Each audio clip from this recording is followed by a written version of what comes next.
Okay, testing, testing, testing, testing. It seems loud to me still. I can still hear an echo. You okay? You okay? All right. Yeah, I think I said the last time I was up here, I came from a family of 6 kids, so I don't really need to be amplified that much. Okay. Well, there was a young man.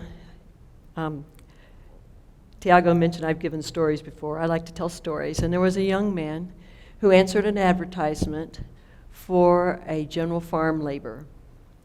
And he went for the interview, and the farmer started talking to him, and he was quite impressed. The kid had been raised on a farm, and he knew how to train hunting dogs. He knew how to take care of sheep and milk cows. He knew how to operate and maintain farm equipment, which is a big one for the farmer. He was really quite impressed. And he says, "So, is there anything else you want me to consider?" And he said, "Well, I can sleep in storms." And the farmer was more than a little taken back. He'd been so impressed with the fellow, and he thought it was kind of a smart aleck answer, actually. And he was really kind of put off. But he was still impressed with, he could tell the guy was knowledgeable from his questioning. So he hired him. And it seemed in the next few weeks and months he had made a really good decision. He was a hard worker. He did have the skills that he had claimed. And he did learn new things all the time. He took on more responsibilities. I'm afraid to yell too loud because then it'll come back on and I'll blast you. so maybe I'll wait just a minute. Is that the problem? Okay. Oh, so it's okay now? I can talk as loud as I need to? What do I do?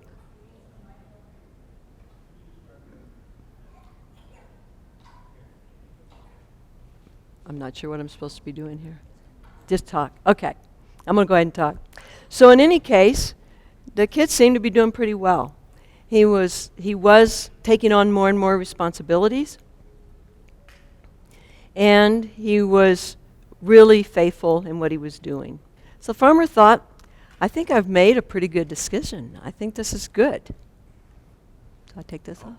Yeah. No, you can keep that on. Let me just put this in front of All right. and then you don't have to touch. Ah.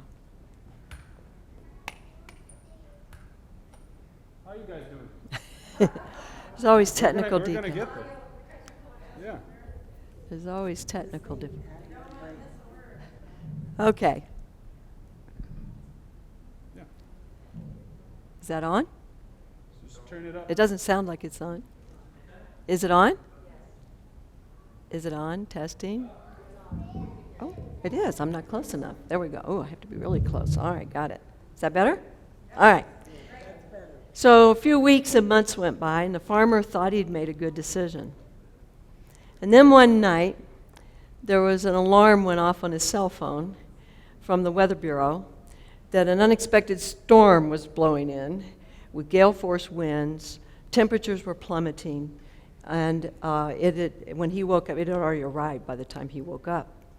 He threw on his clothes and rushed outside to go out and check all the facilities and the animals to try to save his property and his animals and livestock from the storm. And as he rushed out into the freezing, driving rain, he looked over toward the garage apartment where William lived, and there was not a light on in the window. So he battled his way out to the dog kennels and checked through and made sure that all the outside kennel doors were shut, all the windows were latched, all the dogs had fresh water, and he battened down the door and left and headed out across the farm to the sheep shed and looked over at the garage, and there was no light on in the window. Now the farmer was starting to grumble, and he was getting really ticked off.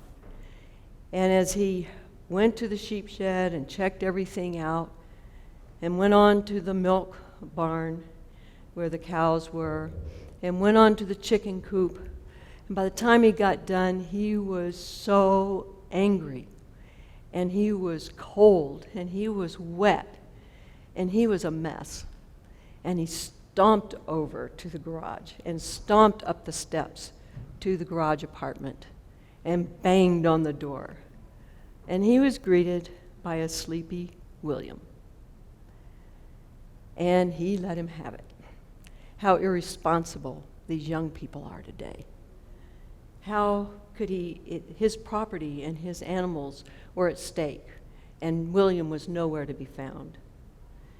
And William said, I told you I sleep during storms. And that just was the last. That was it. The farmer went off in a tirade that none of us would want to hear. And William waited patiently.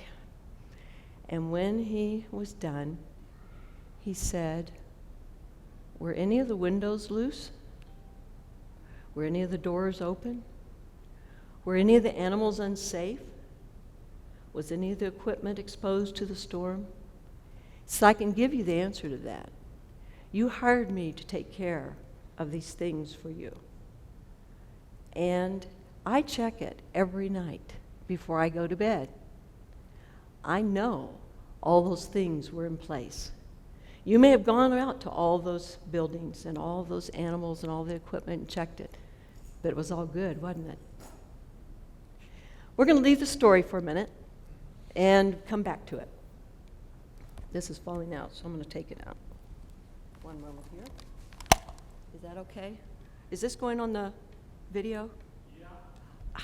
So I have to keep it on. Never mind. I'm not used to this. I'm not used to it. Sorry. Tiago didn't have me practice the technological part of this thing.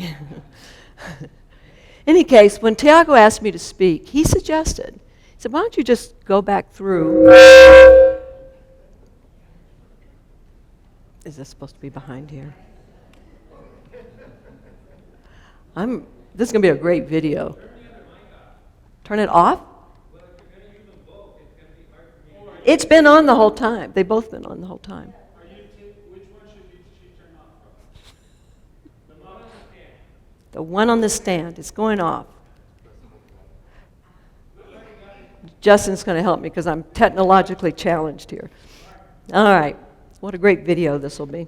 Okay. Tiago asked me to speak, and he said, why don't you go back over the last year and a half, 2 years, we've been talking about things in Matthew. He said, why don't you go out back and pick something out that we've talked about with him leading and put your own perspective to it. Give us your own ideas on it. And I thought, okay, that's easy. I'm not doing anything new. He's already talked about it, right? So that makes it easy. But I kept thinking about where he had talked about the true church of God expressing the fruit of the Spirit. And I kept thinking about that. It actually came up way back in the series in Matthew 7. And if you remember, those of you who were here, Tiago talked about that they will be recognized by their fruit. Talking about people who are leaders and people who are claiming God's kingdom. You'll be recognized by your fruit, or not. If you're not in the kingdom, you'll be recognized by your fruit. So that's a long time ago. But then it came up again just recently in Matthew 21. And we just recently did a study. And this is a place where Jesus is talking to the leaders of the church, and he's really quite blunt. Really blunt.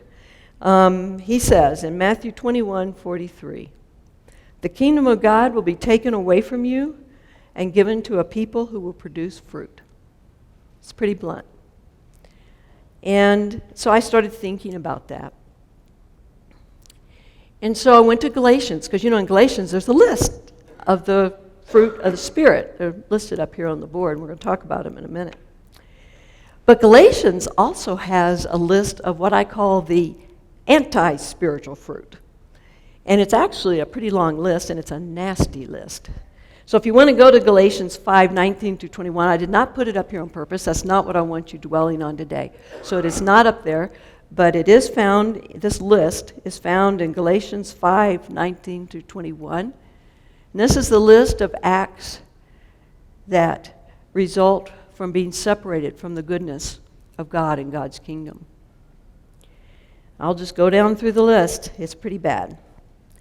Sexual immorality, impurity, debauchery. And I sort of knew what the word meant, but I thought, exactly what does it mean? And what I found was that extreme indulgence, just selfishness. We've talked about selfishness is the root of sin. Idolatry and witchcraft, hatred, discord, jealousy, fits of rage, selfish ambition, dissensions, factions and envy, drunkenness, orgies, and the like. It's not even an exhaustive list. That's what's sad about this. It's not a complete list. There's more, but that's good enough to get the idea. And as I started looking at this, and also, although Tiago knew kind of in a general sense of what I was going to talk about today, he really didn't know any details. But what he chose to discuss last week was so exactly on a prep for this, because he gave 3 examples of people who were following ways outside of the kingdom of God. And in all those cases, as we discussed it here together, and we discussed it in a lot of detail, we see that these people acted from fear, anxiety, insecurity. And in fact, if you looked at this whole list, you can say that. This is just an expression of human fear, anxiety, and insecurity. This is what we do.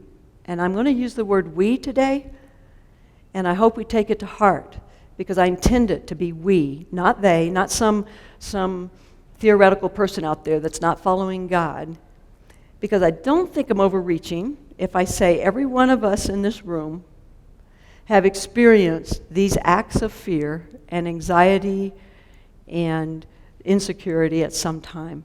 Maybe we've expressed a whole lot of them, right? If the truth is told. You know, fear is a good thing. It's actually absolutely essential. If you come up suddenly, you're out working in the yard, and suddenly you come up on a rattlesnake that's already coiled up, ready to strike, fear does wonderful things for you, good things for you. It dumps chemicals out into your system that instantaneously makes your heart race, which gets oxygen to your brain, gets oxygen to your muscles, because there's one of 2 things you're going to do, and in physiology we call it the fight or flight response. And you are ready. Your brain is you can just think a million thoughts in literally fractions of a second, because you're so sensitized. You're so focused on this situation right now and what you have to do. All of you experience this somewhere. You've experienced it perhaps that time when you were a little distracted, and all of a sudden you realize that car in front of you has stopped dead.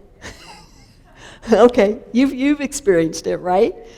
Man, it just takes over your body. So the 2 things that happen are almost contradictory. The first I just mentioned, the first thing that happens is your brain races. You can think, you've heard of people doing supernatural things because superhuman things, I should say, just because they have all this oxygen being in their muscles, and you can just think extremely quickly. Conversely, thought processes that do not have to do with that incident right there are completely blocked out. You don't worry about if you've checked with mom to see if she's feeling better. You don't worry about if your sister's going to remember to pick up Pedro from school. You don't think any of those things, because you are focused right there. Now, what has been shown is that people who live in chronic fear, anxiety, and insecurity exhibit these exact same responses physiologically. Only it's totally inappropriate. It's totally destructive when we do this. And so when we live in anxiety, what do people think about me? Am I good enough? Am I going to heaven? Is that person going to get ahead of me? Is that person going to get more than I get? When we live like that, we have the exact same response. We focus on that. We focus on the immediate situation. We forget the broad picture. We forget to take care of each other. We forget to give a little leeway to somebody because maybe they're having a bad day, and we just react. We become defensive, or sometimes we become aggressive. We become maybe where we withdraw. So when we live in a chronic state of fear and anxiety, it is destructive psychologically, it is destructive spiritually, and it destroys relationships.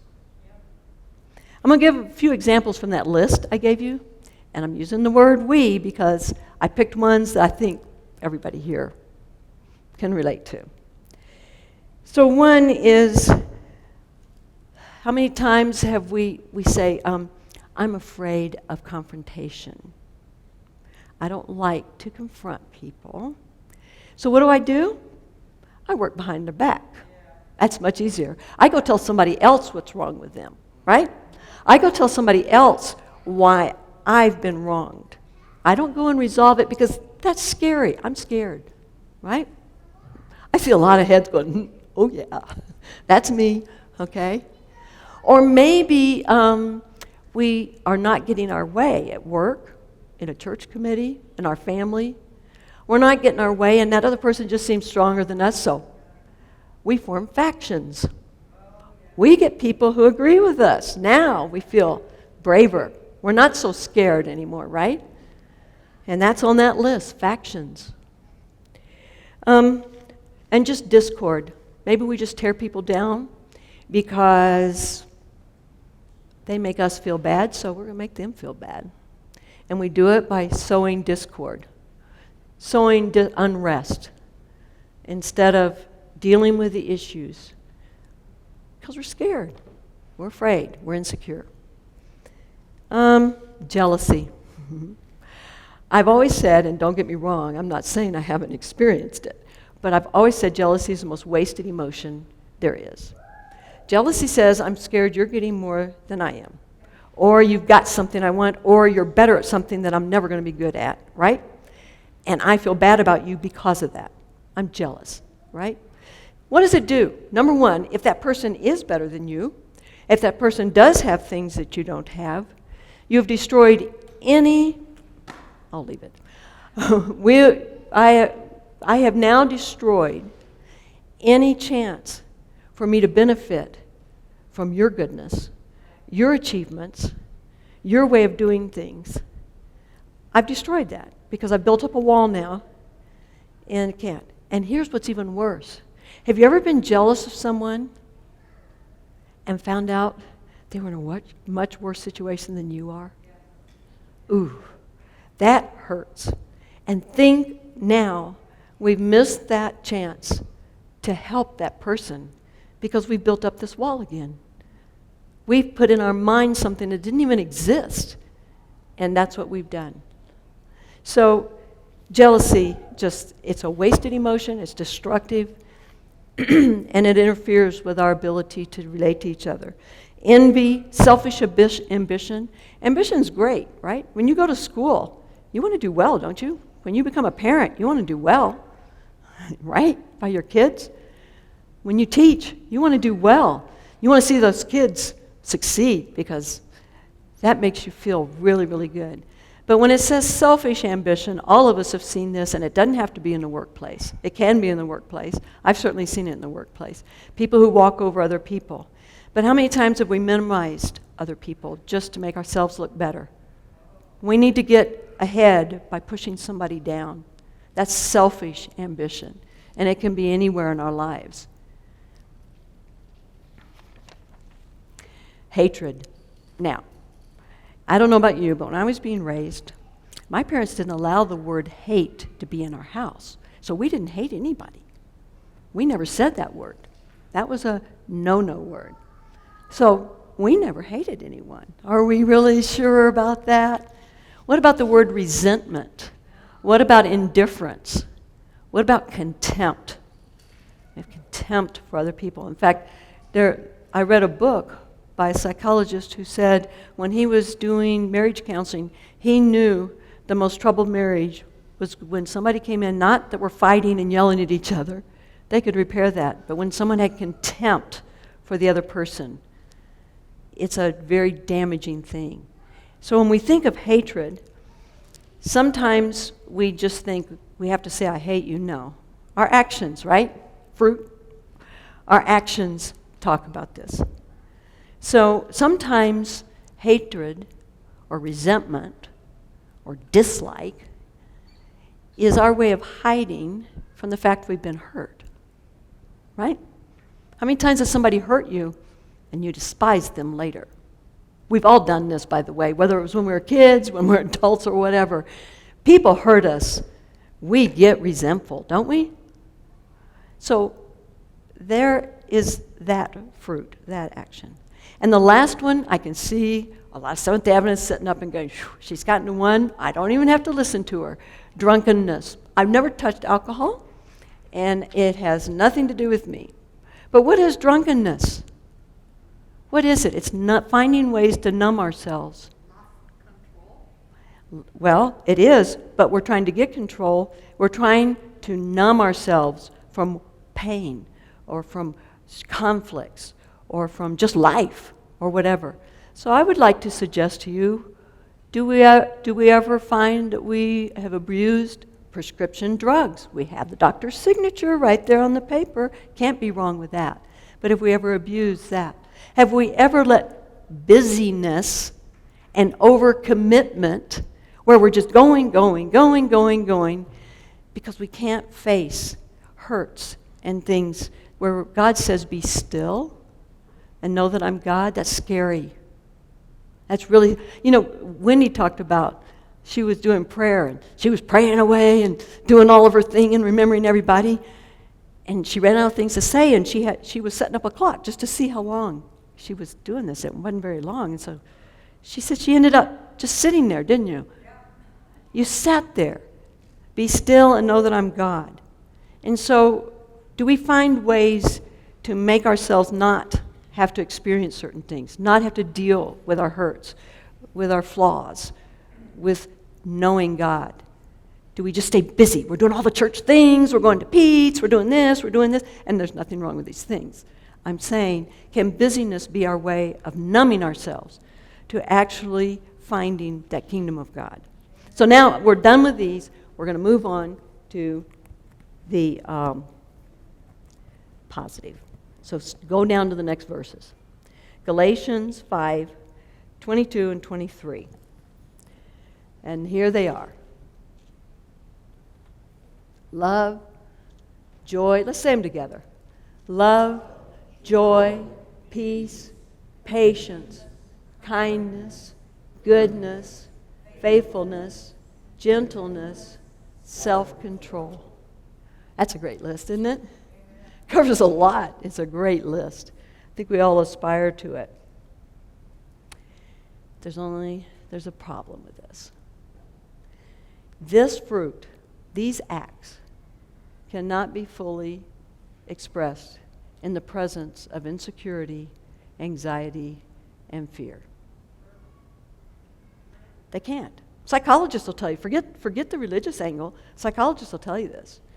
You can't express these fully when you're living a life of anxiety and insecurity.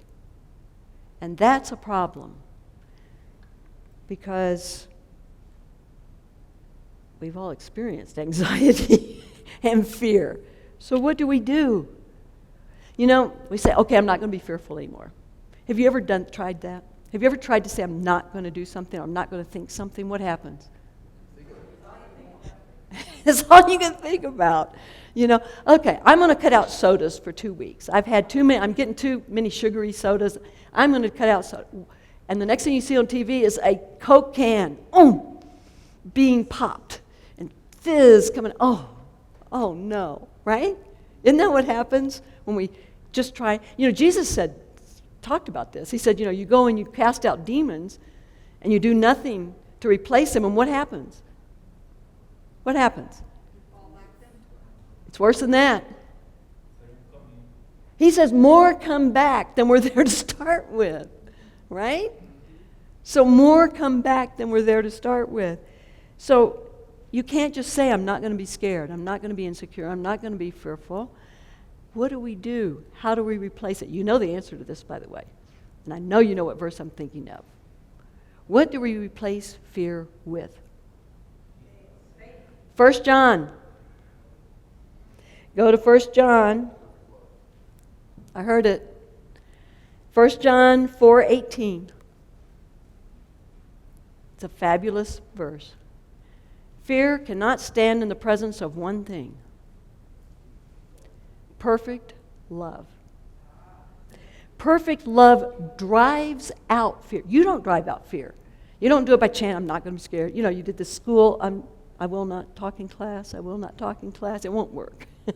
Those people still talk in class, by the way, teachers. So, any case, so perfect love drives out fear. It cannot exist in the presence of perfect love. So I said we had a problem before because we've all experienced fear. And now we have another problem because we see the answer and no way to get there. I don't have perfect love. Does anybody want to raise your hands? Because I don't see any. So that wasn't too helpful, was it? But 1 John, just back up 2 verses. Go up to 16. What does it say there? What does it say about love in 1 John 4:16? Anybody have it?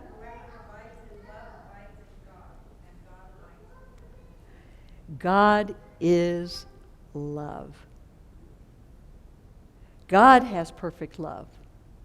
We don't, but God does. Now, Paul understood this, and it's one of my favorite verses in all the Bible. It's in my top 5, and I absolutely love it. There's an old hymn that's written on it, written about using the actual quote from the King James Version. This is not the King James Version, but it's in 2 Timothy 1:12.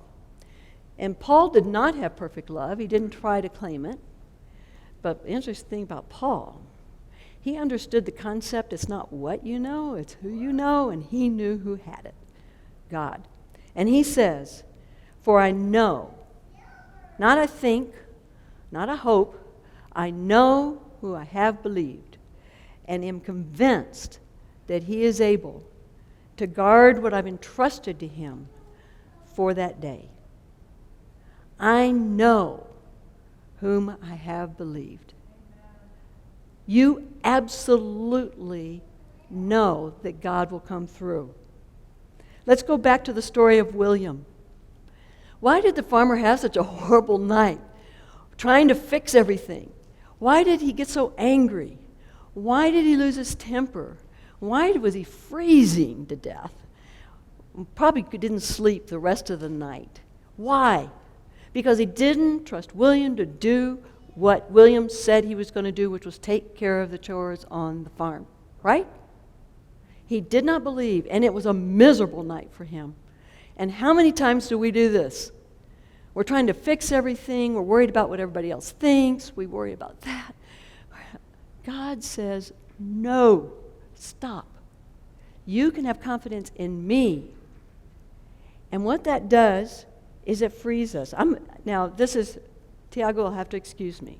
I paraphrase this verse into some of the words that we're using today. So you can go back and read it on your own and see what it really says, and Tiago can correct me in 2 weeks when he's back. Romans 6:18.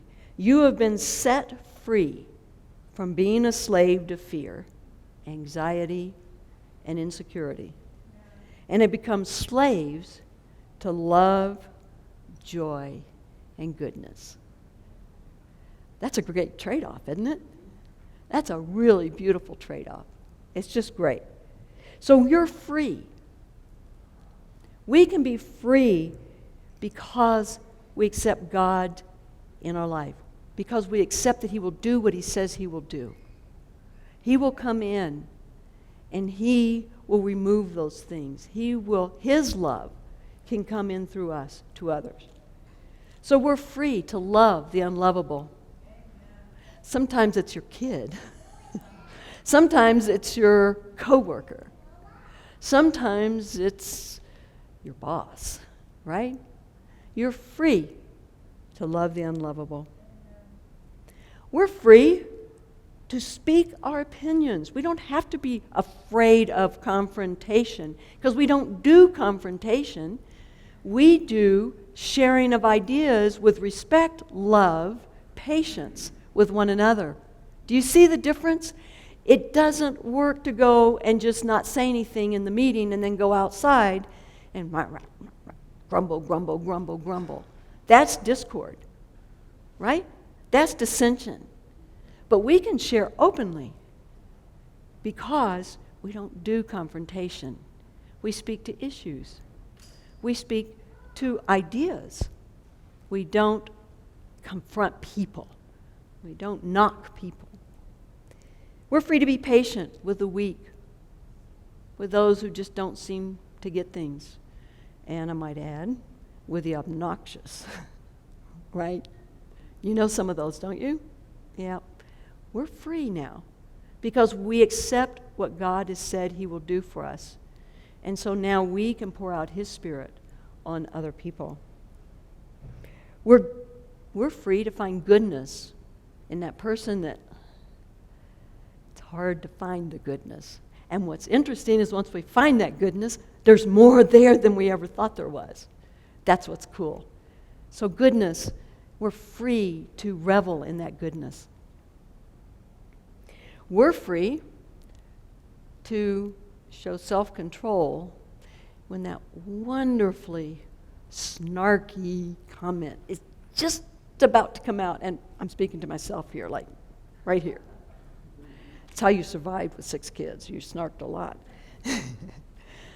But we stop and we find a way, if there's something that needs to be said, to said in a constructive way. We're free to do that because God's given us His blessing freely. What was the verse that Oscar read? It was from 2 Corinthians 9:8.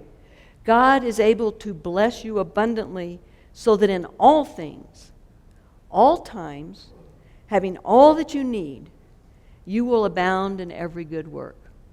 This is not something you hope to do. You're going to go out of here today and do this stuff. This is stuff you're going to be doing this week. And you're going to come back next week and Minnie's going to have to tell you to be quiet for all the blessings you're going to try to tell. Okay? You're free to be a peacemaker. When things are really, really people are getting at odds with each other, and you can step back. Because when we're at odds with each other, it's because we're afraid we're not going to get our way. We're afraid somebody's going to get the upper hand. We're afraid they're going to get what I deserve instead of me. God can take that if we trust God to do what we've asked Him to do. We can enjoy the success of others without being envious. We can applaud them for their accomplishments. We can enter into their joy. And we can faithfully, there's faithfulness here, we can faithfully return to the Father when we know we've let fear take over our actions. We faithfully come back. And I'm thinking there are literally hundreds, and this is not an exaggeration, looking in this room, of ways this week that you will bring joy to someone. Maybe baking those brownies that only you can make. Maybe holding the door open for that person that's got their hands full. Maybe not yelling at that driver that just pulled out in front of you and did not have the right of way. Right? There will be hundreds of chances for us to bring joy to our lives and those around us. When I asked Justin and Laura and Rob joined him to do the music beforehand, he suggested he'd like to do something at the end. And when I told him I was going to talk about, he said, I have just the song. I'm talking about being free to do what we want to do within the kingdom of God. And we are no longer slaves to that nasty list which we read. So if you two would like to lead us in this song, Appreciate it.